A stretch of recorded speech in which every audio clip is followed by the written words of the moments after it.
हाँ जी, 6 क्वेश्चन में इन्होंने कहा है कि ये 4 कोऑर्डिनेट्स दे रखे हैं और ये जो है वर्टिसेस हैं किसके, एक पैरेललोग्राम के, टेकन इन ऑर्डर, ये ऑर्डर में है, यानी कि पहला ए, दूसरा बी, तीसरा सी और चौथा डी। ठीक है, तो एक पैरेललोग्राम मैं बना लेता हूँ ताकि मैं अच्छे से आपको समझा सकूँ ये।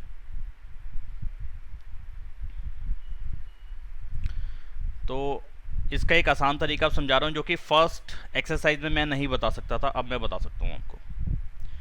ए के जो कोऑर्डिनेट्स हैं वो 1 2 हैं, जो बी है उसके कोऑर्डिनेट हो गए 4y 4, और तीसरे के हो गए x6, इसको मैं सी मान लेता हूँ। और जो चौथे कोऑर्डिनेट के हमारे को, मतलब कि चौथे के कोऑर्डिनेट्स जो दे रखे हैं उसको मैं डी मान लेता हूँ, उसको डी पॉइंट बोल लेता हूँ। ठीक है, अगर ये ए बी सी डी एक पैरेललोग्राम हो तो गिवन है कि ये किसके वर्टिसेस हैं, ये सारे ए बी सी डी जो हैं ये किसके वर्टिसेस हैं, ये पैरेललोग्राम के, टेकन इन ऑर्डर। ठीक है, इस बात में इसका बड़ा महत्व है यहाँ पे। ठीक है, ऑर्डर में है ये, वरना फिर हम ए किसको मानते हैं और बी किसको मानते हैं, सी किसको, डी किसके। अगर ऐसा कुछ नहीं लिखा हुआ आएगा तो फिर वो ऑर्डर में ही मान के चलना है। अगर वो कुछ भी नहीं बोलता ऐसा कुछ कि भाई ऑर्डर में है या नहीं है, फिर कुछ जज करना है, ऐसा कुछ बोलेगा नहीं, या फिर क्वेश्चन में क्लियर कट कोई भी बात समझ में नहीं आ रही तो वो सारे पॉइंट्स ऑर्डर में ही माने जाएंगे। ठीक है, find X and Y, X और वाई को निकालना है, ये एक्स और ये वाई, ये वाला एक्स और ये वाला वाई, ये निकालना है। ठीक है, क्या कर सकते हैं भाई, पैरेललोग्राम की अभी तक जो प्रॉपर्टीज हमने पढ़ी हैं उसके हिसाब से अपोजिट साइड्स आर इक्वल, तो ये और ये इक्वल होना चाहिए, ये और ये इक्वल होना चाहिए। तो उन प्रॉपर्टीज़ का यूज़ करके हमें काम करना पड़ सकता है और कर सकते हैं, उससे आ जाएगा आंसर। एक आसान तरीका है इसका। अगर मैं ये अपोजिट साइड्स वाला पॉइंट हटा दूं तो कैसे काम करूंगा मैं इस पर, हमें मालूम है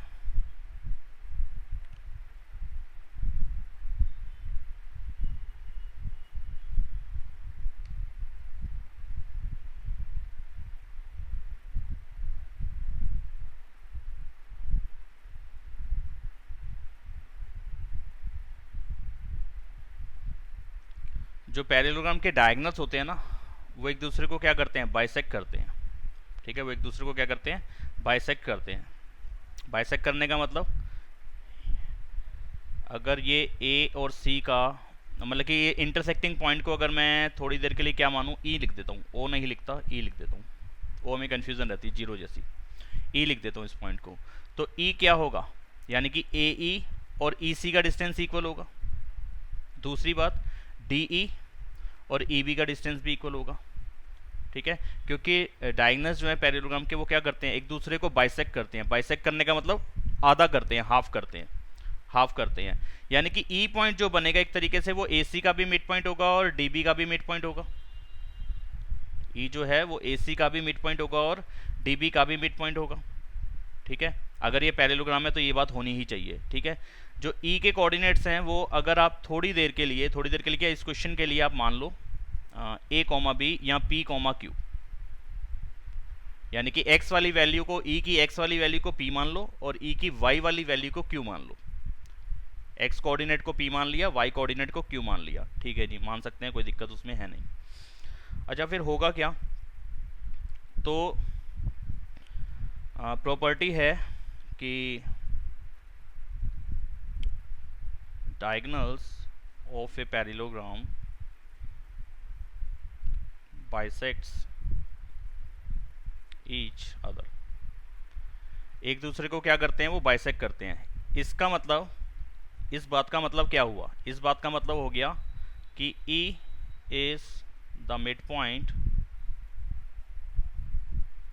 ऑफ AC एंड BD। इसका ये मतलब हो गया, बाइसेक्ट करने का मतलब एक दूसरे को बाइसेक्ट करते हैं। इसका ये मतलब हो गया कि जो E पॉइंट है, इंटरसेक्टिंग पॉइंट है, वो एक्चुअल में दोनों लाइंस का मिड पॉइंट है, दोनों डायगोनल्स का मिड पॉइंट है। ठीक है, AC का भी मिड पॉइंट E होना चाहिए और DB का भी मिड पॉइंट E होना चाहिए। ठीक है, अच्छा जी, इससे फ़ायदा क्या होगा सर, फ़ायदा देखो, फ़ायदा कराते हैं आपका थोड़ा सा। जब मैं ये लिख दूं E is the mid point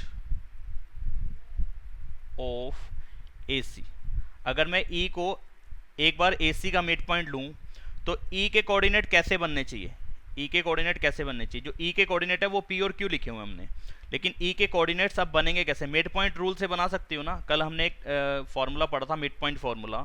mid point formula कहता था कि 2 पॉइंट्स दे रखे हैं अगर आपको, और बीच में एक ऐसा पॉइंट आ जाए जो इसका मिड पॉइंट है, तो वो उसके कोऑर्डिनेट, उसका एक्स और वाई वाली वैल्यू कैसे निकलती है। पहले वाले का x उठा लो और दूसरे वाले का x उठा लो, दोनों को प्लस करो, 2 से डिवाइड कर दो, तो मिड पॉइंट का x मिल जाएगा। ठीक है, और दोनों के y को उठा लो, यानी कि जिन दोनों पॉइंट्स का मिड पॉइंट बन रहा है कोई पॉइंट, तो दोनों एंड पॉइंट्स के y को उठा लो, y1 प्लस y2, यानी कि दोनों को उठा लो, उन दोनों को प्लस कर लो और 2 से डिवाइड कर दो, तो मिड पॉइंट का y मिल जाता है।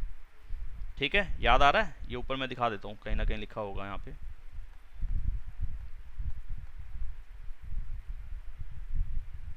ये रहा मिड पॉइंट फॉर्मूला। ये अगर इसका और इसका c मिड पॉइंट है तो c का x कैसे निकलेगा। x1 यानी कि एंड पॉइंट में एक था एंड पॉइंट a, एक था एंड पॉइंट b, स्टार्टिंग या एंड पॉइंट जैसा मर्जी आप इसको बोल लो। x1 प्लस x2 अपॉन में 2, और y कैसे निकला, y1 प्लस y2 अपॉन में 2। और ये x1 x2 क्या है, दोनों एंड पॉइंट के एक लाइन का जो एंड पॉइंट्स हैं उन दोनों का x वाली वैल्यूज़ को x1 और y1 बोला गया है, और उनकी y वाली वैल्यूज़ को y1 और y2 बोला गया है इस फॉर्मूले के लिए। ठीक है, और ये x और y क्या है, जो मिड पॉइंट है उसके कोऑर्डिनेट है x और y। ठीक है, अगर नहीं समझ में आया हो तो आप अपनी पीडीएफ खोल के देख सकते हैं, इस बात को समझ सकते हो। पीडीएफ मैंने भेज दी हुई है आपको। तो e को निकालूं अगर मैं किस टाइम पे, जब मैं AC का मिड पॉइंट e मान के चल रहा हूं, तो यानी कि a वाले कोऑर्डिनेट को इस टाइम x1 y1 मान लेता हूं और c वाले को x2 और y2 मान लेता हूं। c वाले कोऑर्डिनेट्स को x2 और y2 मान लेता हूं। ठीक है, तो कैसे करेंगे जी। तो e का जो x वाली वैल्यू है, यानी कि e का जो p पॉइंट है वो कैसे निकलेगा, 1 प्लस जो मैं लिख रहा हूं उसको लिखने दो, और अगर समझ में ना आए तो बताना कि सर समझ में नहीं आया। और y वाली वैल्यू कैसे निकलेगी, 2 प्लस 6 अपॉन में 2। अब ये मैंने लिख दिया, थोड़ा सा ऊपर कर रहा हूं मैं इसको, हो जाए यार। ये देखो समझ में आया, 1 प्लस एक्स अपॉन 2 और 2 प्लस 6 अपॉन 2, ये समझ में आया। कैलकुलेशन होती रहेगी, कैलकुलेशन अभी कर देंगे। 6 और 2 8 होता है, 8 को 2 से डिवाइड करा 4 आ जाएगा, y वाली वैल्यू 4 आ जाएगी। लेकिन ये चीज़ जो लिखी है मैंने, क्लियर हुई है आप लोगों को। जिसको नहीं हुई वो बताओ मेरे को, जिसको नहीं क्लियर हुआ वो हाथ खड़ा कर सकता है।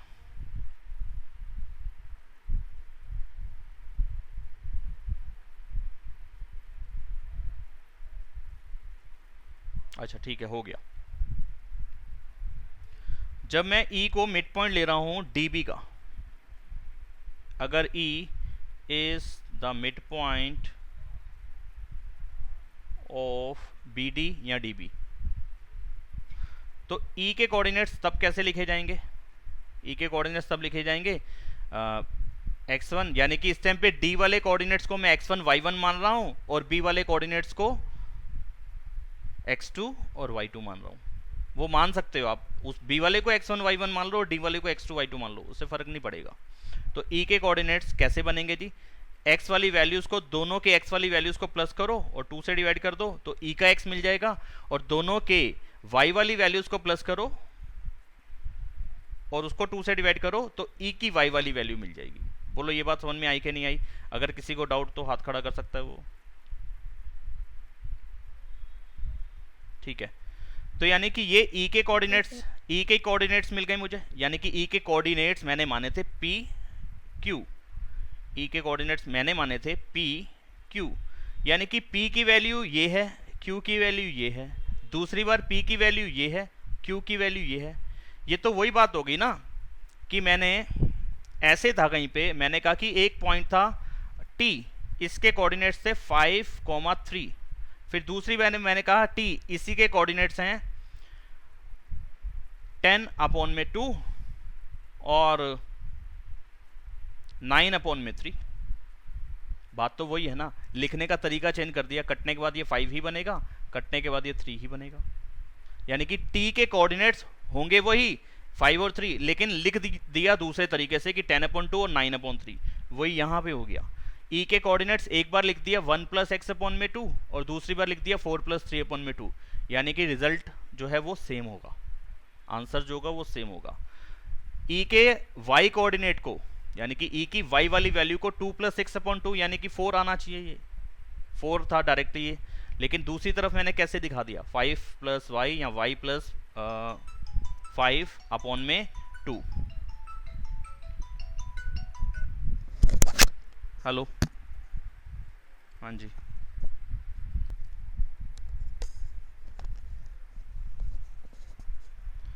तो ये वाली बात समझ में आई है जो मैंने अभी बोली थी, टी के कोऑर्डिनेट्स को मैं ऐसे और ऐसे लिख सकता हूं।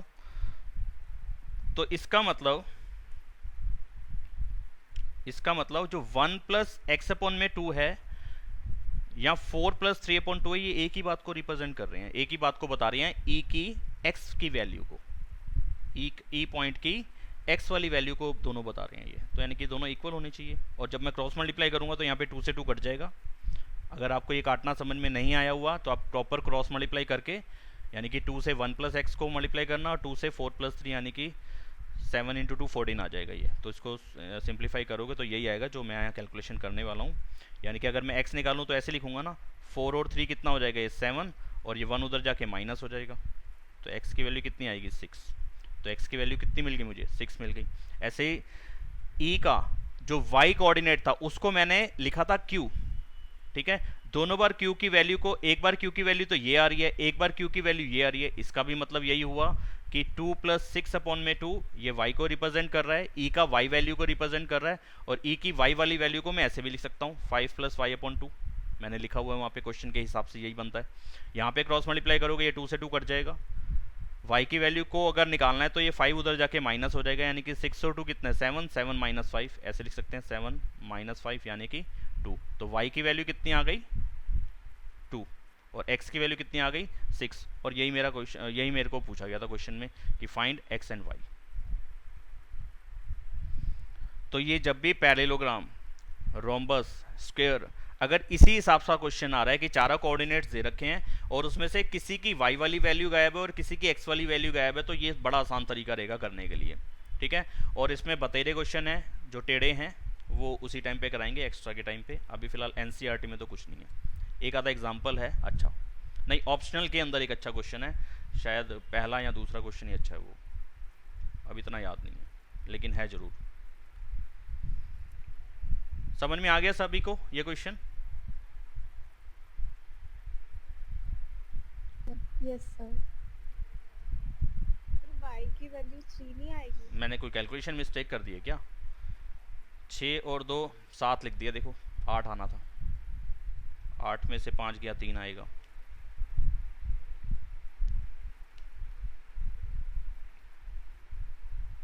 ठीक है, आगे बढ़ते हैं।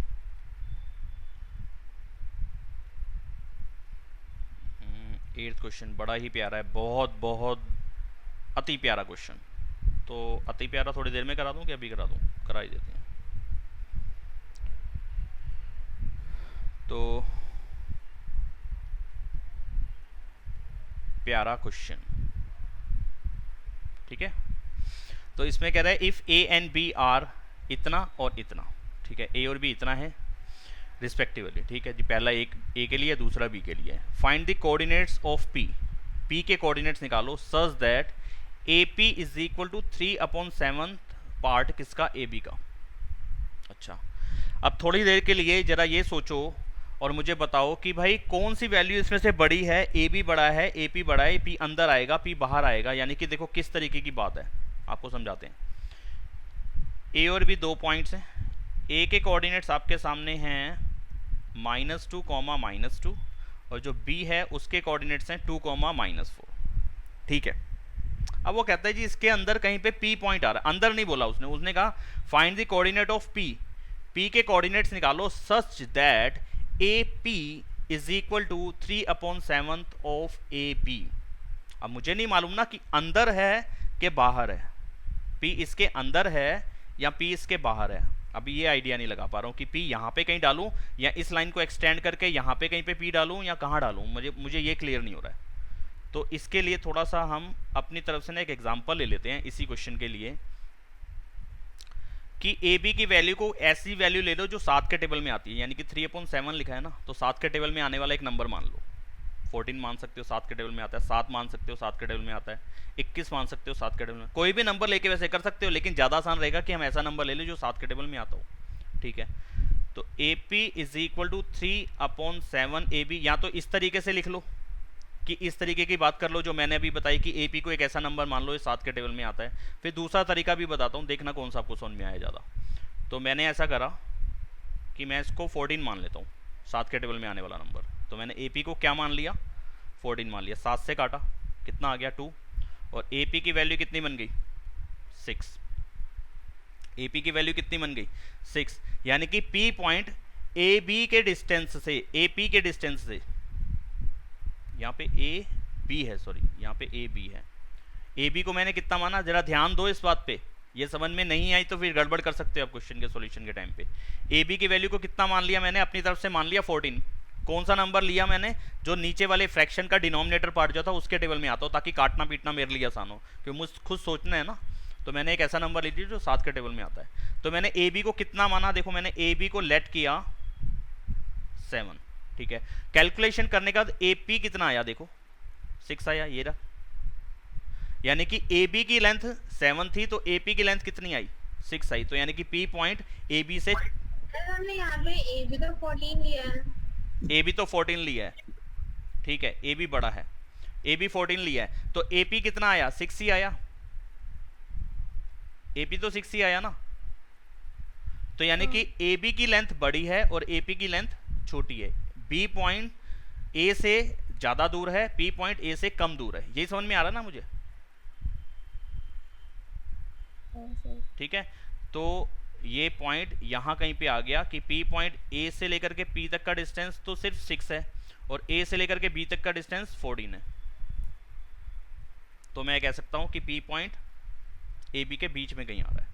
दूसरा तरीका इसको करने का ऐसा था कि जब हमने लिखा A P is equal to 3/7 A B, cross multiply करा देता हूं यहाँ पे, तो कितना हो जाएगा 7 A P is equal to 3 A B, कितना आया 7 A P is equal to 3 A B. ये दोनों इक्वल आ रहे हैं, यहाँ पे ये इक्वल आ रहा है, यानी कि ए पी को 7 से मल्टीप्लाई करना पड़ रहा है और ए बी को 3 से मल्टीप्लाई करना पड़ रहा है, तो दोनों की दोनों वैल्यूज बराबर हो जाती हैं, इक्वल हो जाती हैं। तो ए बी और ए पी में से कौन बड़ा होना चाहिए, ये थोड़ा सा लॉजिकली करना पड़ेगा, सोच के करना पड़ेगा। यहाँ पे इतना सोचना नहीं पड़ा, यहाँ पे तो नॉर्मल सी कैलकुलेशन से तुम्हारे को पता चल गया कि यार ए बी तो 14 है और ए पी 6 है, तो यानी कि पी पॉइंट ए बी के बीच में कहीं आएगा, बाहर नहीं जाएगा उससे, ठीक है। लेकिन अगर यहाँ पे इस चीज को समझा जाए तो समझ यहाँ पे भी सकते हो कि ए पी को तो मैं 7 से मल्टीप्लाई कर रहा हूँ और ए बी को मैं 3 से मल्टीप्लाई कर रहा हूँ, तब दोनों बराबर आ रहे हैं, यानी कि ये वाला नंबर बड़ा होगा और ये वाला नंबर छोटा होगा। ए बी बड़ा होगा, उसको छोटे नंबर से मल्टीप्लाई कर लिया, तो ए पी के 7 से मल्टीप्लाई करा, दोनों बराबर आ गए। समझ पा रहे हो जो बात बताना चाह रहा हूं मैं, ये कि ए बी को मैंने करा 3 से मल्टीप्लाई और ए पी को करा मैंने 7 से मल्टीप्लाई, यानी कि इसको मैं बड़े नंबर से मल्टीप्लाई कर रहा हूं, इसको छोटे नंबर से मल्टीप्लाई कर रहा हूं, तब दोनों के दोनों आंसर बराबर आ रहे हैं, ठीक है। तो यानी कि ए बी बड़ा होना चाहिए कि ए पी बड़ा होना चाहिए, भाई इसको छोटे नंबर से मल्टीप्लाई कराने के बाद भी उतने उसके बराबर पहुंचा रहे हो, तो यानी कि ए बी ही बड़ा होगा। A B is greater than A P, और तो कोई कंडीशन बन ही नहीं सकती। एग्जाम्पल इसके लिए भी ले लो, इस कंडीशन को सेटिस्फाई करने के लिए हम एक एग्जाम्पल ले लेते हैं। मानो कि अगर ए पी होता तुम्हारे पास, ए बी होता, दो नंबर को बराबर करने के लिए नंबर भी ले लूं, जैसे कि क्या लूं, 7 21, ए बी को मैं 7 ले लेता हूं, मैंने ए बी को कितना लिया 7 लिया, और ए पी को 3 लिया। ए बी को कितना माना मैंने 7 माना, और ए पी को कितना माना 3 माना। अब जरा वहां पे रख के देखो, 3 और 7 की मल्टीप्लाई, यानी कि इस ए बी की जगह पे मैंने लिख दिया 7, और यहाँ पे था ए पी इंटू 7, तो इस ए पी को हटाया और ए पी की जगह कितना माना हुआ है 3, तो दोनों के आंसर बराबर आ गए 21 और 21। लेकिन कौन सा नंबर किसकी जगह पे रखा, ए बी की जगह पे तो 7 रखा, और ए पी की जगह पे क्या रखा, ए पी की जगह पे क्या रखा 3 रखा। तो यानी कि कौन सा बड़ा है इन दोनों में से, देखना जरा, ए पी बड़ा है कि ए पी बड़ा है, ए बी बड़ा है। ये बात नहीं आई है समझ में कि क्या बताना चाह रहा था इसमें। चलो ठीक है, पहले वाला समझ में आ गया ना। मैंने कहा था कि बताऊंगा, जो आपको समझ में आता हो कर लेना। लेकिन लेकिन लेकिन लेकिन लेकिन आगे बड़ी क्लासेस में आपको इस तरीके की बहुत सी बातें बहुत से क्वेश्चंस में आती हैं, तो अपने दिमाग को थोड़ा सा बादाम बादाम खा के बड़ा कर लो, अच्छा कर लो, ताकतवर बना लो उसको, ठीक है, वरना फिर दिक्कत आएगी आगे मैथ्स करने में।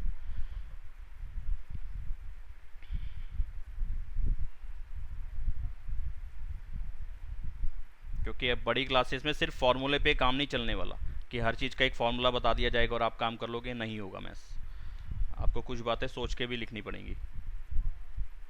तो ये सब कुछ हो चुका है, ये सारे तो लेट वेट कर रखा था, इसको हटा देता हूँ कि मुझे सिर्फ अभी ये क्लियर करना था कि पी कहाँ पे आना है। वैसे भी आपके सिलेबस का पार्ट है कि वो आउटसाइड नहीं जाता, यानी कि बाहर नहीं जाएगा पी पॉइंट, यानी कि वो जब बाहर चला जाएगा तो रेशो उस टाइम पे नेगेटिव आ जाती है, वो अपने सिलेबस का पार्ट है नहीं। चलिए ठीक है, तो पी पॉइंट यहीं पे कहीं पे होगा। चलिए ठीक है, ये पता हमने लगा लिया। अब आपने क्या रिलेशन दे रखा है एपी और एबी में, आपने बोला हुआ है कि एपी जो है वो 3/7 है एबी का, ठीक है। अगर मैं रेशो यहां से निकालूं तो किस किस की रेशो निकल रही है जरा देखो, एपी अपॉन में एबी, एपी और एबी की रेशो निकल रही है। एपी जो मैंने एरो डाला हुआ है, एपी और एबी। सेक्शन फॉर्मूला इस पे काम नहीं करना बता रहा हमारे को, सेक्शन फॉर्मूला बता रहा है अगर मुझे एपी और पीबी की रेशो बताओ, एपी की और पीबी की रेशो बताओ तो मैं सेक्शन फॉर्मूला लगा सकता हूं। आपने जो दिया हुआ है वो दिया हुआ है एपी और एबी की रेशो, स्टार्टिंग से ही पी, स्टार्टिंग से ही एंड तक ये दे रखा है। मुझे ये नहीं चाहिए, मुझे चाहिए पहले ए से पी तक की वैल्यू, फिर पी से बी तक की वैल्यू, ये रेशो चाहिए। आपने दे रखी है ये और ये, मुझे चाहिए ये और ये। समझ पा रहे हो बात को? तो मुझे ये रेशो निकालनी है, यानी कि पीबी की वैल्यू पे रेशो निकालनी है, एबी की वैल्यू के साथ रेशो नहीं निकालनी। तो ठीक है, करते हैं जी काम लेके प्रभु का नाम, तो बड़ा आसान रहेगा। पहले तो ऐसा करते हैं, इसको क्रॉस मल्टीप्लाई करा देते हैं। 7AP 3AB, ये हो गया क्रॉस मल्टीप्लाई करके। अब जरा गौर फरमाओ क्या चीज़ चाहिए थी, AP चाहिए और PB चाहिए, ये चाहिए, ठीक है, ये दोनों वैल्यूज मुझे चाहिए। कौन सी हमारे पास मिल रही है? AP मिल रहा है, AP तो इससे मैच कर रहा है एक वैल्यू से। दूसरा आ रहा है PB, दूसरा आ रहा है AB, तो AB नहीं चाहिए ना, ये चीज़ नहीं चाहिए, ये चीज़ नहीं चाहिए, तो इसको ख़त्म करते हैं और जिस चीज़ की मुझे नीड थी वहाँ तक इसको ले जाते हैं। 7AP का 7AP रहा, तो ये तो चाहिए, इसको क्यों पंगे लें हम, इसको 3 को 3 रहने दिया। AB नहीं चाहिए, AB को मैं और कैसे लिख सकता हूँ, AB को लिख सकता हूँ AP और PB का सम। AB को क्या लिख सकता हूँ, देखो मैं लिख रहा हूँ नीचे AP प्लस PB, ये बात तो तुम्हें समझ में आई गई होगी, ठीक है। जिसको नहीं आई है वो हाथ खड़ा कर लो, वैसे तो फिगर में से देख के ही करा है। AP की लेंथ और PB की लेंथ को प्लस कर दोगे तो AB बन जाएगा, हाँ बन जाएगा, AB बन जाएगा। तो यानी कि AB को ये चीज़ लिख सकता हूँ। अब ब्रैकेट ओपन करा लो, 3AP प्लस 3PB, ठीक है। अब AP वाली टर्म्स एक तरफ कर लो, 7AP इधर ही है, इसको उठा के इधर ले आओ, माइनस का 3AP हो जाएगा, किसके इक्वल, 3PB के। अच्छा जी, प्लस माइनस कर लो, 4AP हो जाएगा, किसके इक्वल, 3PB के। किसकी रेशो चाहिए, AP ऊपर होना चाहिए, PB नीचे होना चाहिए, AP PB, ठीक है। तो AP ऊपर होना चाहिए, PB को इसके नीचे ले आओ। इस टाइप के क्वेश्चन हमने पहले पढ़े थे, जब रेशो निकालनी होती थी, वहाँ पे लिखा होता था M1, यानी कि AP की जगह पे M1 लिखा होता था और PB की जगह पे M2 लिखा होता था। तो M1 और M2 की रेशो हम निकालते थे ना, वैसे यहाँ कर देंगे। AP और PB की रेशो कितनी आ जाएगी, 3/4, यानी कि इसको तो मैंने इधर भेज दिया और 4 को उधर भेज दिया। तो ये मल्टीप्लाई वाली टर्म्स थी, दूसरी साइड पे जाएंगी तो वो डिवाइड में हो जाएंगी और अपना साइन भी चेंज नहीं करेंगी। तो AP और PB की रेशो कितनी आ गई, 3:4। ये मेन पॉइंट था इस क्वेश्चन का, ठीक है। तो यहाँ पे मैं इस फिगर को दोबारा से बनाता हूँ।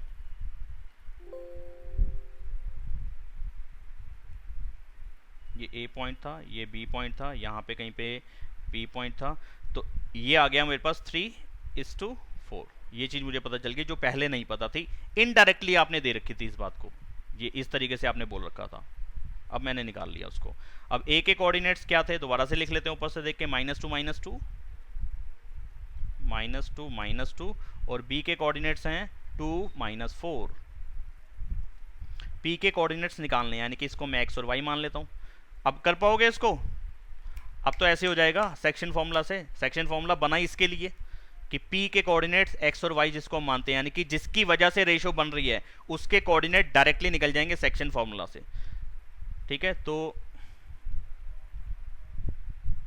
P के कोऑर्डिनेट निकालने के लिए जो फॉर्मूला लगा रहे हैं वो लगा रहे हैं, x की वैल्यू निकालने के लिए फॉर्मूला होगा m1 x2 m2 x1 m1 plus m2। जरा वैल्यूज लगाते हैं, m1 की वैल्यू 3, x2 की वैल्यू 2 और प्लस का साइन आना है यहाँ पे जो मैंने मल्टीप्लाई का लगा दिया गलती से, 4 इंटू -2 अपॉन में m1 प्लस m2 3 प्लस 4।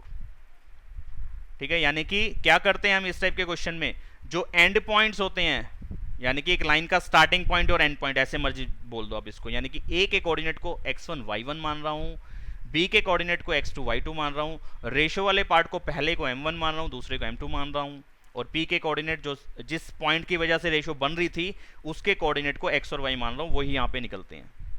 ये तो याद होना चाहिए आपको, अगर ये भी नहीं आया तो ये टॉपिक ही खत्म होने वाला है आपका। जो पेपर में मेन क्वेश्चन पूछे जाते हैं ना वो सेक्शन फॉर्मूला पे पूछे जाते हैं, या फिर वो अगला जो टॉपिक आएगा एरिया ऑफ ट्राइंगल से रिलेटेड सिंपल क्वेश्चन नहीं आएंगे, हमेशा क्वेश्चन घुमा फिरा के आएगा। 3 इंटू 2 6 -4 इंटू 2 8 अपॉन में 4 और 3 7, कैलकुलेशन करने का आएगा -2 अपॉन में 7। ठीक है जी, जो y की वैल्यू वो आएगी, फॉर्मूला लिखते हैं m1 y2 m2 y1 m1 plus m2, m1 की वैल्यू 3, y2 की वैल्यू -4, m2 की वैल्यू 4, y1 की वैल्यू -2 और इसके अपॉन में m1 प्लस m2। कैलकुलेशन कर देते हैं, 4 और 3 की मल्टीप्लाई माइनस का 12, 4 और -2 की मल्टीप्लाई माइनस का 8 अपॉन में 7, माइनस माइनस प्लस होता है, माइनस का 20 अपॉन में 7। दोनों ही कटने वाले नंबर नहीं है, ठीक है, कोई दिक्कत नहीं है, हमारे को कोई परेशानी नहीं है।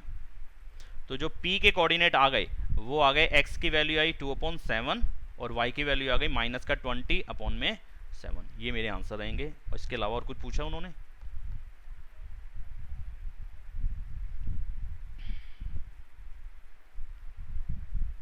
p के कोऑर्डिनेट्स ही पूछे हैं, और p lies on line segment AB, वो तो हमने समझ ही लिया था इस बात को।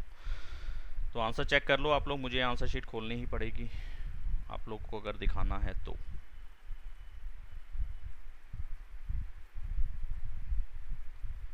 सेवन 7.2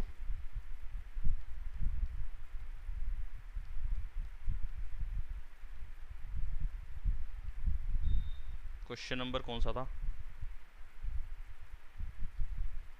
ये रहा, -2/7 -20/7, -2/7 -20/7। किसी को डाउट हो तो कुछ बता दो मेरे को, नहीं तो मैं आगे बढ़ रहा हूँ। आगे समझ में सबको? अच्छा, ये तो महक श्रीवास्तव की आवाज है। आ गए हो भाई तुम? अरे वाह, कमाल हो गया। अब कौन गायब हो गया फिर? एक जना कोई और गायब हो गया।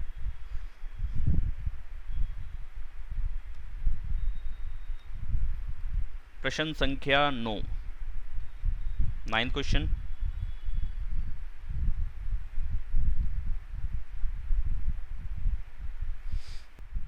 तो यहाँ पे कह रहे हैं कि उन पॉइंट्स के कोऑर्डिनेट्स निकालने हैं जो इस लाइन सेगमेंट को, यानी कि ए और बी को मिला के जो लाइन बन रही है उसको 4 इक्वल पार्ट में डिवाइड कर दे, उसके कोऑर्डिनेट्स निकालने हैं। ठीक है, कोऑर्डिनेट्स फाइंड करने हैं हमारे को। तो एक रफ फिगर छोटी सी बना लेते हैं। ये एक लाइन हो गई, लाइन सेगमेंट हो गई जिसके कोऑर्डिनेट्स दे रखे हैं -2 2 ए के, और बी के कोऑर्डिनेट्स दे रखे हैं 2,8।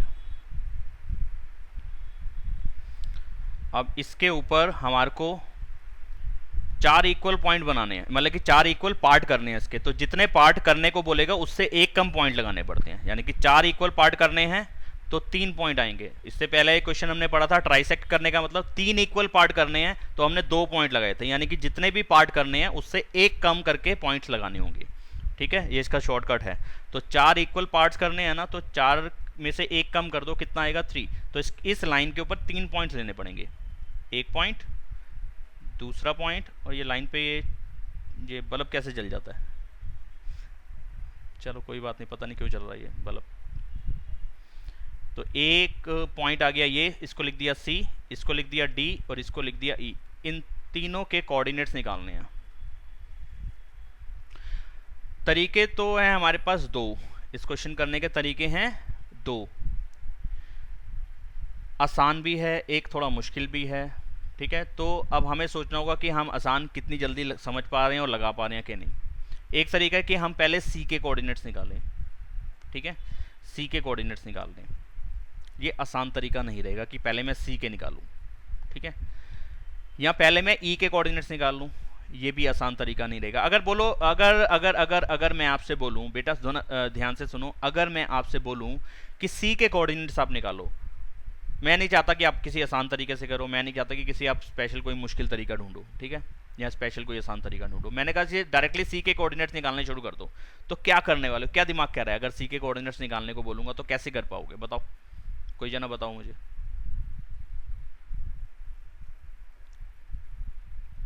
अगर सी के कोऑर्डिनेट्स निकालने से तो पहले तो डी के पता होने चाहिए ना।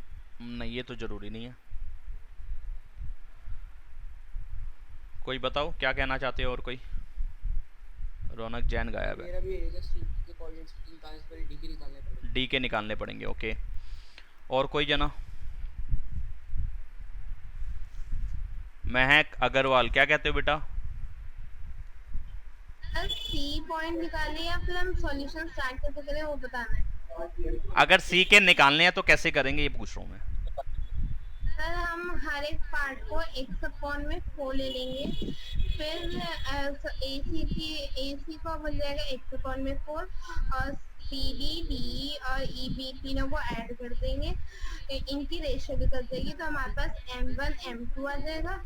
और ठीक है, रुक जाओ, इतना लंबा लेने की जरूरत नहीं है, आप डायरेक्टली समझ सकते हो उस बात को कि जब ये समझ गए, ठीक है। बाकी जो नहीं समझे अभी, या मैं अपनी प्रैक्टिस कर लेता हूँ, मैं बता देता हूँ, ठीक है, मेरी प्रैक्टिस हो जाएगी। 1:1:1:1, यही हुआ ना, 4 इक्वल पार्ट है, तो अगर चारों को आप डिवाइड करने बैठोगे तो चारों एक ही कॉमन नंबर से, यानी कि अपने आप से कट जाएंगे और सब पे 1 1 1 1 आ जाएगा। तो यानी कि चारों की रेशियो कितनी है? 1:1:1:1। अगर मैं सी को लेना चाहता हूँ तो ऐसा करता हूँ ना, मैं सी को जिंदा रखता हूँ, बाकी डी को भी मार देता हूँ और ई को भी मार देता हूँ, इन दोनों को हटा देता हूँ। तो ए और सी यानी कि AC डिस्टेंस जो है यहाँ से लेकर यहाँ तक, इसके पास कितने हिस्से आए? एक हिस्सा आया। और C से लेकर के B तक कितने हिस्से आए? एक हिस्सा, दूसरा हिस्सा, तीसरा हिस्सा, 3 हिस्से इसके पास आए। तो इसकी रेशियो कितनी बन गई? 1:2 में डिवाइड 1:3, 1:3, 1:2 नहीं, 1:3 आपके सामने, ठीक है। तो अगर आप C के कोऑर्डिनेट्स डायरेक्टली निकालना चाहते हैं तो 1:3 M1 M2 ले सकते हैं। A के कोऑर्डिनेट को x1 y1, B के कोऑर्डिनेट्स को x2 y2, और C के कोऑर्डिनेट्स इस टाइम हो जाएंगे x और y। सेक्शन फॉर्मूला अप्लाई करोगे, C के कोऑर्डिनेट्स आ जाएंगे। कर सकते हैं, कोई दिक्कत नहीं है। ऐसे सबके निकाल सकते हो, D का भी निकाल सकते हो और E का भी निकाल सकते हो, ठीक है। लेकिन एक आसान तरीका, अब मैं आसान पे काम करता हूँ। अब 4 पार्ट हो रहे हैं ना, 4 इक्वल पार्ट हो रहे हैं, तो यानी कि 4 का आधा कितना हो जाएगा? 2। अगर 2 पार्ट इधर छोड़ दूं, 2 पार्ट इधर छोड़ दूं, तो जो बीच में पॉइंट होगा, जो पॉइंट आ रहा है वो एक्चुअलिटी में बीच में, बिल्कुल बीच में ही आ रहा है, यानी कि मैं उसको मिड पॉइंट बोल सकता हूं। तो यानी कि यहाँ पे मुझे समझ में आता है कि डी वाला जो पॉइंट है, इससे इधर भी 2 पार्ट बचते हैं और इससे इधर भी 2 पार्ट बचते हैं, और 2 और 2 कटने के बाद 1:1 आता है। तो यानी कि रेशियो कितनी आती है? डी अगर मैं पॉइंट ले लेता हूँ ए और बी के अंदर, तो ये रेशियो बनाएगा 1:1 की, इधर भी एक पार्ट और इधर भी एक पार्ट पूरा। तो यानी कि D is the mid point of A B. Mid point लगाना आसान होता है कि सेक्शन फॉर्मूला लगाना आसान होता है? Mid point, definitely mid point, है ना। तो मैं ऐसे लिखता हूं, अकॉर्डिंग टू क्वेश्चन मुझे ये बात समझ में आती है कि D is the mid point of A B. A B का मिड पॉइंट डी आ रहा है, तो डी के कोऑर्डिनेट मैं मिड पॉइंट रूल से निकाल लेता हूं। तो डी के कोऑर्डिनेट्स निकल रहे हैं, यानी कि उसकी एक्स वाली वैल्यू, डी की एक्स वाली वैल्यू। ये एक्स हर किसी के एक्स के लिए नहीं है, मतलब कि आप परेशान ना हो कि मैं एक्स, हो सकता है मैं सी के लिए भी एक्स ही लिख दूं, तो उस टाइम वो सी की एक्स वाली वैल्यू है। ई के लिए भी मैं एक ब्रैकेट के अंदर एक्स डाल सकता हूं, तो यानी कि वो ई का एक्स पॉइंट शो कर रहा है, ठीक है। कंफ्यूज नहीं होना कि आपने लिखा तो कहीं पे है नहीं एक्स और आप अपनी तरफ से यहाँ पे लिखना शुरू कर रहे हो, कैलकुलेशन निकाल रहे हो। तो डी का, अगर मैं बाहर डी के बाद ब्रैकेट डाल रहा हूँ, तो डी की एक्स की वैल्यू मैं बता रहा हूँ, डी के एक्स की और वाई की वैल्यू, ठीक है। तो ये कैसे आएगा भाई? किसका मिड पॉइंट बना था? डी, ए और बी का। तो ए और बी का एक्स वाली वैल्यूज प्लस करो, 2 से डिवाइड कर दो, डी का एक्स मिल जाएगा। और a और b के y वाली वैल्यूज को ऐड करो, 2 से डिवाइड कर दो तो मुझे d का y मिल जाएगा। ठीक है, तो करते हैं -2 + 2 अपॉन में 2, ये x की वैल्यू पे काम हो रहा है, ये तो -2 + 2 कटने के बाद 0 आ जाएगा, 0 अपॉन में 2 बन जाता है 0। तो जो x वाली वैल्यू है d की वो आ गई 0। अच्छा जी, अब y वाली वैल्यू निकाल लेते हैं। तो y1 + y2 अपॉन में 2, ये फॉर्मूला होता है, कहीं दिखाने की जरूरत नहीं है कि मैं इसको y1 ले रहा हूँ और इसको y2 ले रहा हूँ। ये इसी बात से क्लियर हो गया जब मैंने ऊपर स्टेटमेंट दे दी कि d is the mid point of A B, तो ये समझ गया टीचर कि a वाले को इनने x1 y1 लिया होगा और b वाले को x2 y2 लिया होगा। ठीक है, और अगर स्कूल टीचर स्पेशली बोले भैया नहीं हमें तो लिख के दिखाओ, तो फिर दिखाना पड़ेगा जब तक आप बोर्ड का पेपर नहीं देने जाते। स्कूल वाले को तो खुश करना ही पड़ेगा ना, तो जैसा वो कहेंगे वैसा करते रहना। बाकी बोर्ड में तो कर सकते हो जैसा मैंने बताया। 0,5 ये डी के कोऑर्डिनेट्स आ गए, मिल गए डी के कोऑर्डिनेट्स। अब ये मैंने डी जो मरी हुई चीज़ थी वो जिंदा हो गई है, उसमें आत्मा आ गई है, 0,5 हो चुका है ये। ठीक है, ये मेरा तरीका है ऐसे बोलने का, बुरा मत मानना उस पर, मरने और आत्मा से कोई परेशान मत हो जाना, या कहीं घबरा जाओ रात को सपने में आत्माएं आ रही थी। ठीक है, तो डी के कोऑर्डिनेट्स मिल गए, तो इसको मैं किसी और कलर से लिखता हूँ, ये हमारा सॉल्यूशन का पार्ट है। तो 0,5 ये था नहीं, हमने कैलकुलेट करके निकाला है। ठीक है, अब अगर डी के मिल गए, ए के पता ही है, तो सी जरा देखना, सी भी तो किसका मिड पॉइंट है, ए डी का मिड पॉइंट नहीं है, क्योंकि सी से इधर भी एक हिस्सा है और सी से डी तक भी एक हिस्सा है। तो सी के हिसाब से ए डी को वो 2 इक्वल पार्ट में डिवाइड कर रहा है, यानी कि सी 1:1 रेशो बना रहा है, तो C is the mid point of A D मैं लिख सकता हूँ। अगर बात समझ में नहीं आई तो आप कह सकते हो, और समझ में आ गई है तो फिर मैं आगे कर ही रहा हूँ। C is the mid point of A D, यहाँ पे ये भी होना चाहिए। तो सी के कोऑर्डिनेट्स कैसे निकलेंगे, वही x1 + x2 अपॉन में 2, y1 + y2 अपॉन में 2। इस टाइम पे किसका मिड पॉइंट कौन बना, a और d का मिड पॉइंट c बना, तो c के कोऑर्डिनेट्स निकलेंगे, a के कोऑर्डिनेट्स और d के कोऑर्डिनेट के x को प्लस करके 2 से डिवाइड करो, y को प्लस करके 2 से डिवाइड करो। तो करते हैं -2 + 0 अपॉन में 2, 2 + 5 अपॉन में 2। ठीक है, ये वैल्यूज डाल दी, आगे कैलकुलेशन फिर से कर लेते हैं। 2 + 0 आएगा माइनस का 2 प्लस का 0 आएगा -2 अपॉन में 2, और 5 और 2 कितना आता है 7 अपॉन में 2। अगर मैं इन दोनों को काटने की कोशिश करूं तो ये कट भी जाते हैं। मेरे को कलर कोई और लेना था, 2 से 2 कट गया, ये -1 आता है और ये कटता नहीं है, तो यानी कि फाइनली सी के कोऑर्डिनेट्स क्या आ गए, -1, 7 अपॉन में 2। ठीक है जी, ये भी हमने खुद ढूंढ लिए, वो भी लिख देते हैं। सी के कोऑर्डिनेट्स हमने ढूंढे हैं -1, 7 अपॉन 2, 7 अपॉन 2। ठीक है जी, अब ई निकालना है, तो कर सकते हैं ना। ई क्या है, डी बी का मिड पॉइंट, क्योंकि ई से डी तक एक है और ई से बी तक एक है। ये बात तो आपको समझ में आ गई होगी अब। तो E is the mid point, ये सारी बातें अकॉर्डिंग टू क्वेश्चन हो रही हैं, तो आप चाहो तो बार बार लिख सकते हैं according to question. E is the M P mid point of D B. तो जो ई के कोऑर्डिनेट्स हैं वो आएंगे, वही फॉर्मूला लग रहा है, 0 + 2 अपॉन में 8, 5 नहीं 0 + 2 अपॉन 8, 5 + 8 अपॉन 2, 0 + 2 भूल गया, 0 + 2 अपॉन 2, 5 + 8 अपॉन 2, ये 0 है। ठीक है जी, कैलकुलेशन कर लेते हैं। 2 अपॉन में 2 1 आ जाएगा, और 8 और 5 कितना होता है 13, 13 2 से जाता नहीं है, तो 13 अपॉन 2। ठीक है, डेसिमल में करके लिखने की ज़रूरत होती नहीं है। तो ई के कोऑर्डिनेट्स में मिल गए, तो चारों के कोऑर्डिनेट्स यानी कि तीनों पॉइंट्स के कोऑर्डिनेट आ गए, जिसकी वजह से अब ये पूरी line A B 4 equal part में डिवाइड हो जाएगी। आंसर देख लेते हैं। 1 13 अपॉन 2 यही आ रहा था, 0 5 आ रहा था, और -1 7 अपॉन 2 यही आ रहे थे, याद है आपको और मुझे भी। दिख गया ना आंसर आपको। अगले क्वेश्चन की तरफ बढ़ते हैं। Yes sir. 10th क्वेश्चन, बस एक ही बच गया।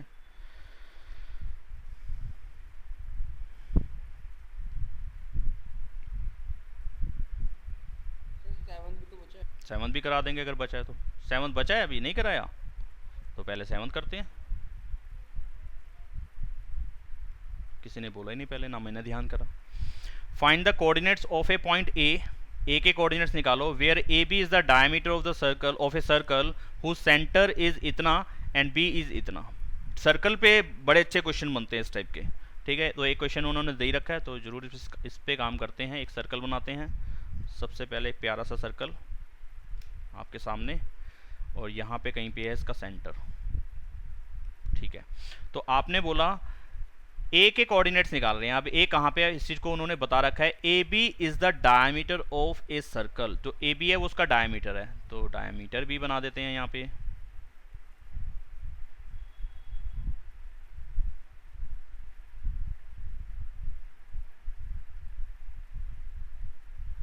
कौन सा कलर प्यारा है बताओ,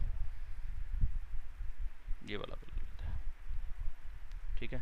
नहीं यार ये तो नज़र ही नहीं आ रहा, चलो कोई बात नहीं, अब जैसा भी है। तो ये जो है ए बी डायमीटर है, तो डायमीटर क्या होगा, जो सेंटर से पास करेगा और सर्कल को दोनों जगह टच करेगा, वो डायमीटर होता है, आपको मालूम है। और डायमीटर क्या होता है, ट्वाइस ऑफ रेडियस, रेडियस का डबल होता है।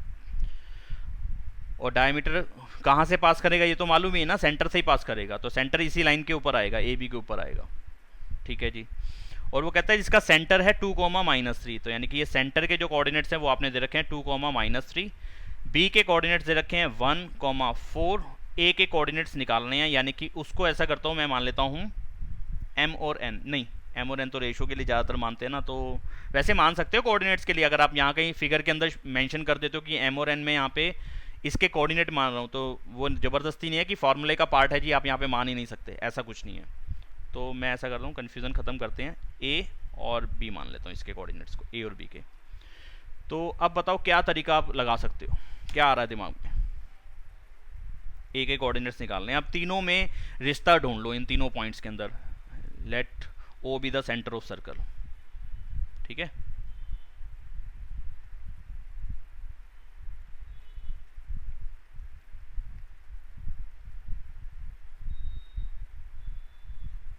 ओ जो है सेंटर ऑफ सर्कल मान लिया, ठीक है। अब इन तीनों में, ए में, ओ में और बी में रिश्ता ढूंढ लो, क्या हो सकता है। मिड पॉइंट लगा सकते हो, बड़ा आराम से समझ में आ रहा है। क्यों, क्योंकि इधर जो है ये ए से ओ तक ये रेडियस है, ओ से बी तक ये रेडियस है, यानी कि रेडियस और रेडियस सेम वैल्यूज होंगी, तो 1:1 रेशो आ जाएगी। 1:1 रेशो का मतलब O is the mid point of A B. एक तो ये काम कर सकते हो। डिस्टेंस रूल भी लगा सकते थे कि ए से ओ का डिस्टेंस ओ बी का डिस्टेंस के इक्वल होगा, उस पर काम बनता नहीं क्योंकि ये एक इक्वेशन बनाता, फिर लिखते हम A O plus O B is equal to A B, लंबा काम हो जाता। ये डिस्टेंस रूल से भी आ जाता लेकिन लंबा काम हो जाता, तो बेटर है हम आसान वाला काम करें। तो यहाँ पे ओ इज द सेंटर, यहाँ इतना कुछ लिखने की जरूरत है, लिखवाऊँ, O is the centre of circle. हाँ, ओ सेंटर ऑफ सर्कल मान लिया ना, फिर यहाँ पे उस स्टेटमेंट को आगे बढ़ाया जा रहा है कि O is the centre of circle, तो इसका मतलब ए ओ और ओ बी इक्वल होगा, दोनों रेडियाई हैं, रेडियाई ऑफ सेम सर्कल, ठीक है। तो इसका मतलब A O is to O B, या ए और ओ बी की जो रेशो आएगी वो कितनी आएगी, 1:1।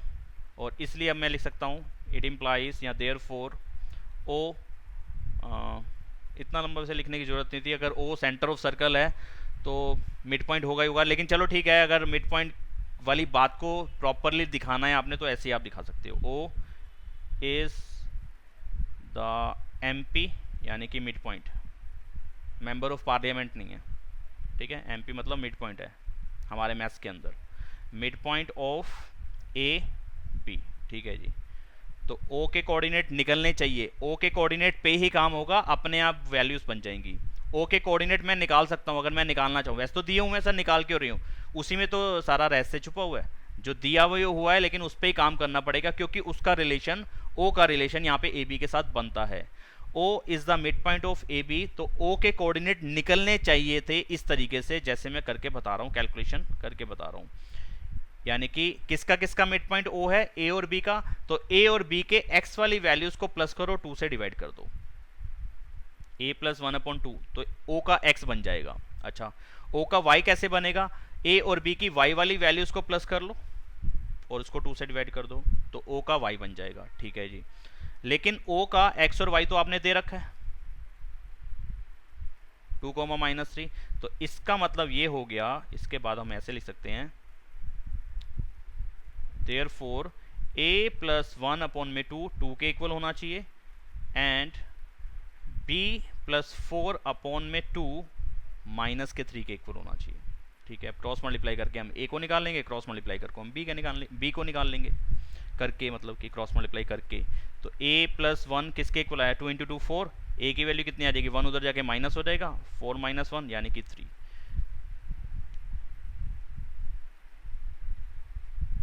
और b प्लस 4 किसके इक्वल आ जाएगा, माइनस के 6 के, तो b की वैल्यू कितनी आ जाएगी, माइनस का 6 और माइनस का 4, ये 4 उधर जाएगा तो माइनस का हो जाएगा, और अगला स्टेप बन जाएगा b की वैल्यू माइनस का 10, a की वैल्यू 3।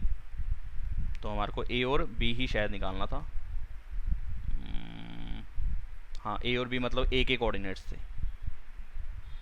a के कोऑर्डिनेट्स हमने लिखे हुए थे a, b यानी कि 3, माइनस का 10, ये आंसर रहेगा क्वेश्चन नंबर 7। ये रहा 3, -10। ठीक है, समझ में आ गया होगा। अगले क्वेश्चन की ओर आया समझ में, दिखा दूं एक बार सारा सॉल्यूशन, कुछ पूछना चाहते हो इसके अंदर? ये पूरा लिखना पड़ेगा ऊपर वाला, कोई लिख देना यार, नहीं तो डायरेक्टली कर देना, कोई बात नहीं, डायरेक्टली कर देना कि O is the mid point of AB। यहाँ पे लिख देना AB is the diameter of circle and O is the centre of circle. It implies कि यहाँ therefore O is the mid point of AB, मत लिखना है सब कुछ, चल जाएगा।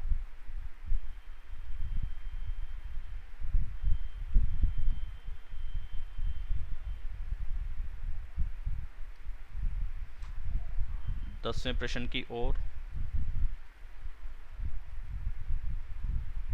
यहाँ पे कह रहे हैं find the area of rhombus, area of a rhombus if its vertices are इतना इतना इतना एंड इतना टेकन इन ऑर्डर। अगर नहीं लिखता तो फिर मैं ऑर्डर में मान के चलता कि पहला, दूसरा, तीसरा, चौथा, यानी कि A B C D, clockwise या एंटी क्लॉकवाइज। जैसे जहाँ पे भी लिखना शुरू करेंगे या तो वहाँ से क्लॉकवाइज लिख दो या एंटी क्लॉकवाइज लिख दो, चारों पॉइंट्स को। यहाँ पे उन्होंने हिंट दे दिया, area of rhombus is half into product of diagonals. ठीक है, ये लगा सकते हो, अभी के लिए यही लगा लो, क्योंकि जो दूसरा रूल है वो ट्रायंगल पे बेस्ड है, तो ट्रायंगल वाला काम अभी हमने करा नहीं है।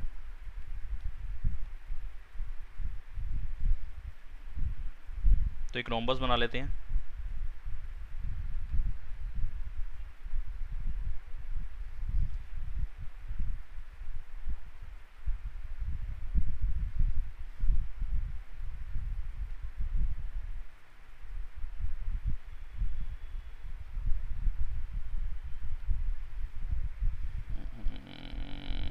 कौन सा कलर, येलो ले लूं?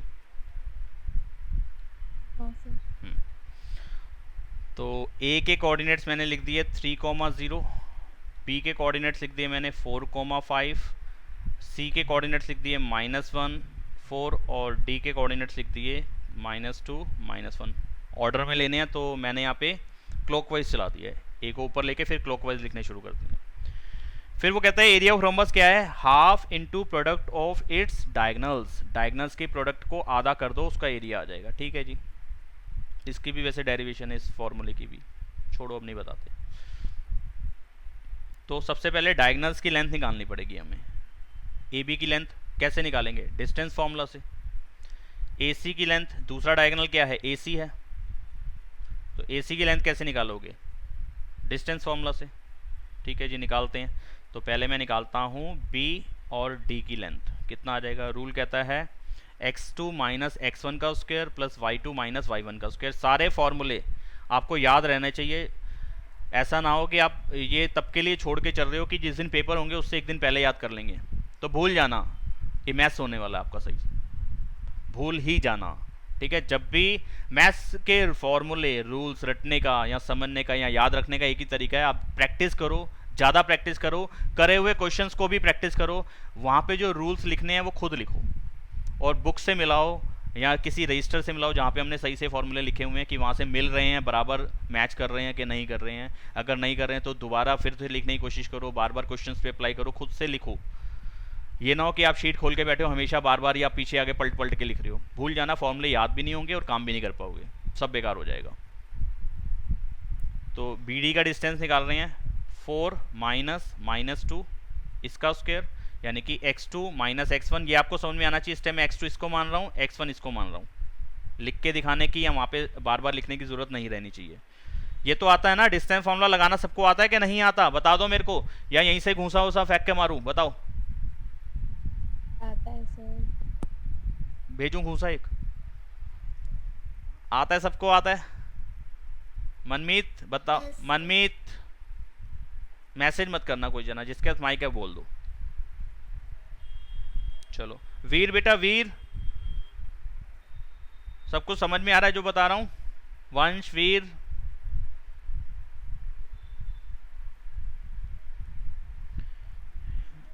-1 इसका स्क्वायर, ये कितनी आ जाएगी कैलकुलेशन? एक स्टेप बढ़ा नहीं रहा हूँ, माइनस माइनस हो जाएगा प्लस, प्लस का 2 लिखा जाएगा अगले स्टेप में, यानी कि 4 + 2 कितना हो जाएगा? 6, और 6 का स्क्वायर 36, तो डायरेक्टली लिख दिया। ऐसे ही माइनस माइनस प्लस हो जाएगा, 5 के बाद +1 आएगा तो 6 बन जाएगा, 6 का स्क्वायर अगेन 36, और ये हो जाएगा 36 कितनी बार है? 2 बार। तो जरूरी नहीं आपकी पहले आप 72 लिखें फिर उसका रूट निकालने बैठे, आपको 36 2 बार दिया हुआ है, तो हो जाएगा 2 × 36। ठीक है, ऐसे लिख सकते हैं आप इस बात को। और इसके प्राइम फैक्टर करेंगे तो 2 × 36 को लिख सकते हैं 6 × 6। वैसे तो प्राइम नंबर नहीं है 6 भी, लेकिन मुझे मालूम है और आपको भी मालूम है कि 6 का यहाँ पेयर बन जाएगा, तो और छोटे में तोड़ने का फ़ायदा क्या है? दूसरे तरीके से ही बता देता हूँ आपको। 6 बाहर आ गया, √2 बच गया, तो 6√2 आ गया। किसकी लेंथ आ गई? बी डी की। अच्छा, इस चीज़ को और कैसे कर सकते थे? इसके बाद का एक्चुअल स्टेप बता रहा हूँ कि प्राइम फैक्टराइजेशन ही करनी चाहिए। 3 × 2 और 3 × 2, ये है प्राइम नंबर्स। ठीक है, तो यहाँ किसका पेयर बना? एक 2 का पेयर बना, एक 3 का पेयर बना, और किसका पेयर नहीं बना? इस 2 का नहीं बना, तो बिना जिसका पेयर नहीं बना वो रूट में ही रहा, तो कैलकुलेशन के बाद 6√2 ही आया। तो आप चाहे ऐसे कर लो चाहे ऐसे कर लो, बेटर है ये प्राइम फैक्टर्स वाला तरीका जो मैंने दूसरा करके बताया, इसमें गलती नहीं हो सकती। ठीक है, तो अब ए और सी की लेंथ निकाल रहे हैं। ए सी की लेंथ कितना आ जाएगा? 3 माइनस -1 इसका स्क्वायर, यानी कि अब मैं ए के कोऑर्डिनेट्स को x1 y1 लेके चल रहा हूँ, और बी के कोऑर्डिनेट्स को, और सॉरी सी के कोऑर्डिनेट्स को x2 y2 लेके चल रहा हूँ। नहीं, ए के कोऑर्डिनेट्स को x2 y2 लेके चल रहा हूँ, और सी के कोऑर्डिनेट्स को x1 y1 लेके चल रहा हूँ। अगर मैं उस रूल को याद रखूँ कि x2 - x1, वरना हम कर तो सकते हैं ना कि x1 - x2 का होल स्क्वायर, वो पहली क्लास में मैंने क्लियर कर दिया था कि दोनों एक ही बात है, दोनों का एक ही मीनिंग है। और 0 -4 का स्क्वायर, अच्छा जी क्या आता है कैलकुलेशन करके? माइनस माइनस प्लस बन जाएगा, प्लस का साइन, तो 3 के बाद +1 4 आ जाएगा, 4 का स्क्वायर 16, और यहाँ पे -4 आया, -4 को का स्क्वायर करेंगे तो प्लस में 16 आ जाएगा। तो 16 कितनी बार आया? 2 बार आया ना, तो इसको 2 × 16 लिख सकता हूँ, और 16 के फैक्टर प्राइम फैक्टर्स करने हैं तो फिर प्रॉपर कर देते हैं। 16 आएगा 2 × 2 × 2 × 2, यानी कि 2 × 2 × 2 × 2, 2 कितनी टाइम्स? 4 टाइम्स, और एक बार 2 पहले से ही दे रखा था, तो पेयर में एक इसका पेयर बन गया, एक इसका पेयर बन गया। किसका पेयर नहीं बना? इस लास्ट वाले 2 का नहीं बना, तो जिसका पेयर नहीं बना वो रूट में रह गया, जिनका पेयर बन गया वो एक एक बार बाहर आ गए, तो 2 × 2 4 और रूट में 2, तो लेंथ AC की कितनी आ गई? 4√2, और BD की लेंथ आ गई थी 6√2। ठीक है,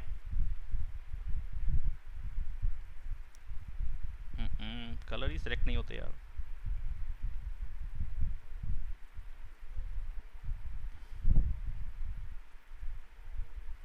तो आप ये याद रखना कि एरिया ऑफ रोम्बस आप लिख सकते हैं ½ × d1 × d2, यानी कि डायगोनल्स का प्रोडक्ट। ठीक है,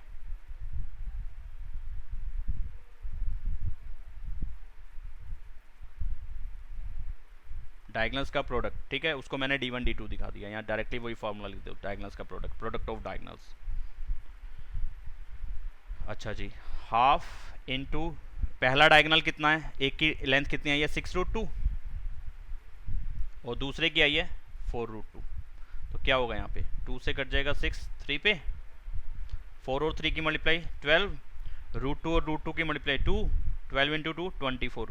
क्योंकि मैं ये एरिया निकाल रहा हूँ, एरिया हमेशा यूनिट स्क्वायर में आएगा। अब यूनिट तो आपने कुछ दी नहीं थी, इसलिए मैंने यहाँ पे खाली लिख देना यूनिट स्क्वायर, 24 यूनिट स्क्वायर। और अगर ये चीज़ नहीं लिख के आऊँगा, सिर्फ ये चीज़, तो मेरे को 3 में से मिलेंगे 2.5 नंबर।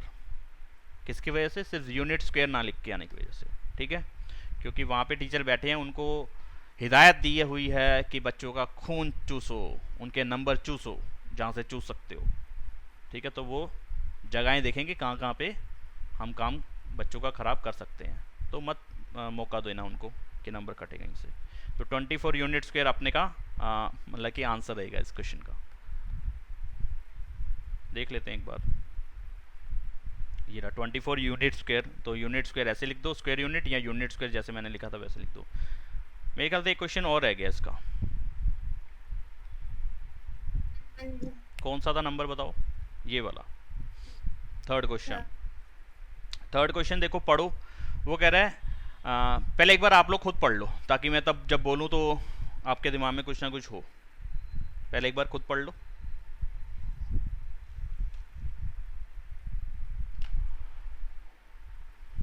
सर पढ़ लिया। बाकियों को भी पढ़ने देते हैं, बाकी भी पढ़ लें।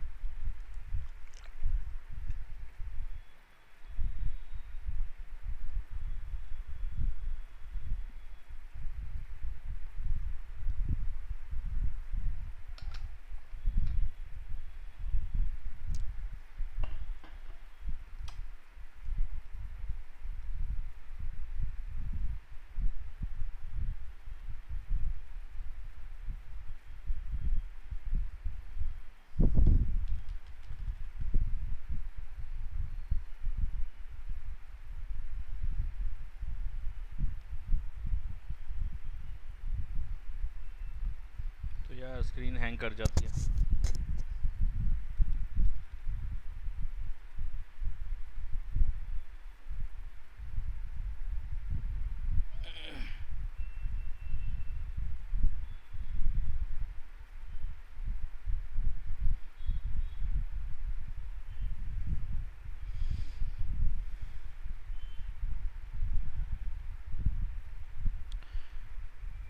हाँ जी, क्या पढ़ा और क्या समझ में आया मुझे बता दो फटाफट से, मुझे तो मालूम ही है।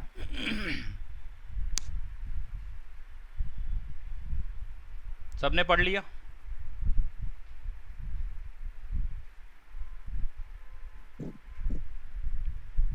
कौन बता रहा है इसका मीनिंग? यहाँ पे कह रहा है ये हमारे को एक to conduct sports day activities in your rectangular shaped school ground ABCD। ABCD एक रेक्टेंगुलर शेप्ड ग्राउंड है, ठीक है।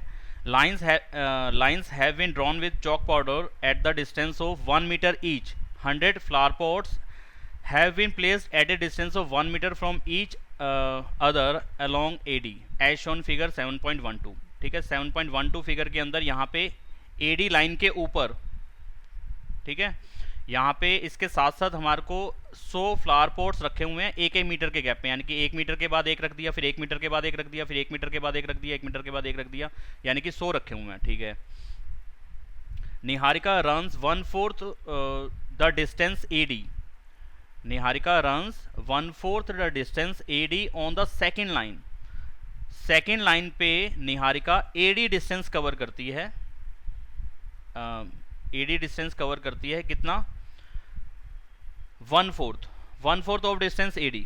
नहीं, गलत मैं बोल गया हूँ। Niharika runs 1/4 the distance AD on second line. Second line पे वो AD के 1/4 डिस्टेंस कवर करती है। जितना AD का डिस्टेंस है ना, AD का डिस्टेंस कितना होगा? यहाँ पे 100 फ्लावर पॉट्स रखे हुए हैं 1-1 मीटर के गैप में, तो यानी कि टोटल डिस्टेंस कितना हो गया? ये AD का डिस्टेंस टोटल कितना हो जाएगा? ये AD का डिस्टेंस ये वाला 100 मीटर हो जाएगा, सीधी सी बात है, क्योंकि 100 फ्लावर पॉट्स रखे हुए हैं और हर एक मीटर के गैप में रखा हुआ है, तो 1 × 100 कर देंगे तो 100 मीटर का डिस्टेंस आ गया। निहारिका जो लड़की है वो सेकेंड लाइन पे चलती है, यानी कि इस पर्पल लाइन पे, और वो कितना डिस्टेंस कवर करती है वो यहाँ तक उन्होंने बता दिया, झंडा लेके भाग रही है वो, यहाँ पे उन्होंने झंडा हम समझो यहीं पे गाड़ दिया हमने, ठीक है। तो वो कितना भागती है, अब 100 मीटर तो मैं बना नहीं सकता था ना वो बना पाए, उन्होंने भी कितने दिखा दिए देखो, 1 2 3 4 5 6 7 8 9 10 11 12 और 12 के बाद सीधे डी आ गया, तो मतलब कि 12 के बाद हम तो काउंट करते तो 13, सिर्फ ये 13 मीटर का गैप एक तरीके से दिख रहा है, लेकिन उन्होंने कह दिया इस तरीके से वो 100 है ये, ठीक है। तो अब मैं काउंटिंग इसी काउंटिंग पे नहीं चलते जाएंगे कि जिसके सामने जो आ रहा है, ऐसा नहीं देखेंगे कि निहारिका यहाँ पे पहुंची है तो इसके सामने देख लेंगे क्या आ रहा है, ये नहीं देखेंगे। अब जरा दिमाग से करने वाली गेम है।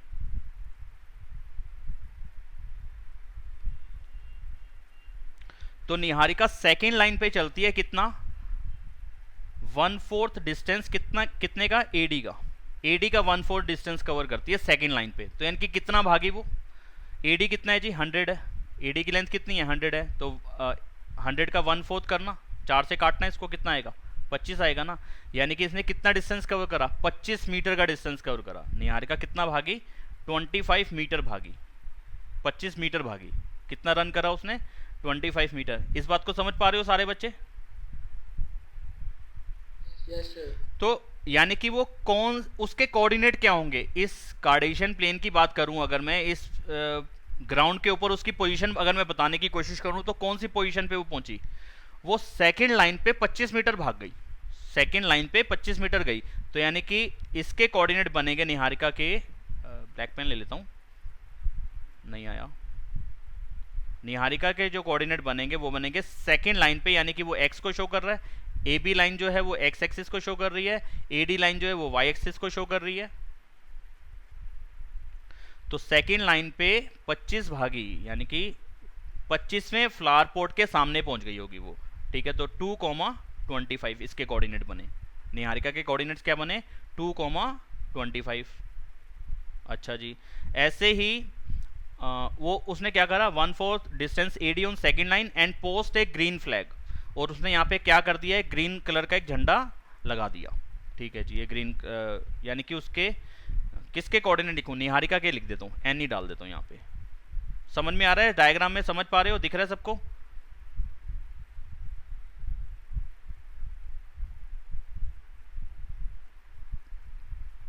अच्छा, दूसरी लड़की प्रीत थी, लड़की है कि लड़का पता नहीं, प्रीत लड़कियों का भी नाम होता है लड़कों का भी नाम होता है। तो Preet runs 1/5 the distance AD on the 8th line, 8वीं लाइन पे वो ने दिखाई रखा है। प्रीत भागती है या भागता है कितना 1/5, तो यानी कि किसका 1/5, 1/5 किसका जी, एडी का, और एडी था 100, 100 का 1/5 करना कितना आएगा 20 आएगा, यानी कि वो 8वीं लाइन पे 20 मीटर भागी। तो उसके कोऑर्डिनेट क्या बनेंगे, इसके कोऑर्डिनेट बनेंगे 8,20, किसके, प्रीत के, प्रीत के कोऑर्डिनेट बने 8,20 and post A red flag, उसने कौन सा झंडा लगा दिया वहां पे, रेड फ्लैग, ठीक है जी। What is the distance between both the flags, एक तो है कि दोनों के बीच का डिस्टेंस निकालो, आप निकाल सकते हो डिस्टेंस फॉर्मूले का यूज करके, आप निकाल लोगे एपी का डिस्टेंस, इसमें कोई दिक्कत नहीं आएगी, दोनों के कोऑर्डिनेट्स आपको पता चल गए हैं, आप बड़े आराम से इसका डिस्टेंस निकाल लोगे। इफ रश्मि, अब आगे क्या कह रहा है, if Rashmi has to post a blue flag exactly half way between the line segment joining the two flags, यानी कि कैसे बताऊं इसको, एक लाइन लेनी पड़ेगी मुझे, कलर कौन सा लूं, रेड लेता हूं, ये था, ये पॉइंट हो गया, जो रेड लिया था तो ऑरेंज क्यों आ रहा है अभी, ये रेड पॉइंट हो गया निहारिका का, और ये वाला पॉइंट हो गया प्रीत का, ठीक है। इन दोनों को ज्वाइन करके जो लाइन बन रही है, गलत चली गई, ये लाइन बन रही है, इस लाइन के ठीक बीच में, अब वो ठीक बीच में मेरे को, या तो फिर मैं काउंट करूं कि कौन सी लाइन के बीच में कौन सा पॉइंट आएगा, उस चीज को देखूं, या ऐसे तुक्के में लगा देता हूं कि यहाँ पे कहीं पे बीच में रश्मि ने अपना एक कौन से कलर का फ्लैग डाला, उसने लगाया ब्लू फ्लैग, ठीक है। तो यहाँ पे उनने ब्लू कलर का फ्लैग लगा दिया, तो वो कहता है कि भाई ये बताओ कि उनने कहाँ पे लगाया होगा ये फ्लैग, कौन सी लाइन पे कौन सी जगह पे लगाया होगा, तो यानी कि बिल्कुल बीच में लगाया ना, तो मतलब कि मिड पॉइंट रूल से मैं इसको निकाल सकता हूँ। इसके कोऑर्डिनेट निकालने हैं मुझे, रश्मि के कोऑर्डिनेट निकालने हैं, जो कि मिड पॉइंट होगा एन और पी का एन पी का मिड पॉइंट होगा आर, मिड पॉइंट रूल से आप इसके आर के कोऑर्डिनेट निकाल लोगे, बस आपको यही बताना है। और एन और पी का डिस्टेंस निकाल लेना है, आप इसको डिस्टेंस रूल से कर लोगे। ये आपके लिए छोड़ता हूँ, नहीं होगा अगली क्लास में मैं कैलकुलेशन करके दिखा दूंगा। अब मैंने पूरा करवा दिया, कोई दिक्कत नहीं आएगी इसके अंदर, सारा कुछ बता दिया इस क्वेश्चन का भी। ठीक है, अब ये करो तैयार, फिर अगली क्लास में लास्ट एक्सरसाइज करेंगे इसकी, और फिर ऑप्शनल भी है वो करेंगे, और फिर एक्स्ट्रा क्वेश्चन करेंगे। ठीक है।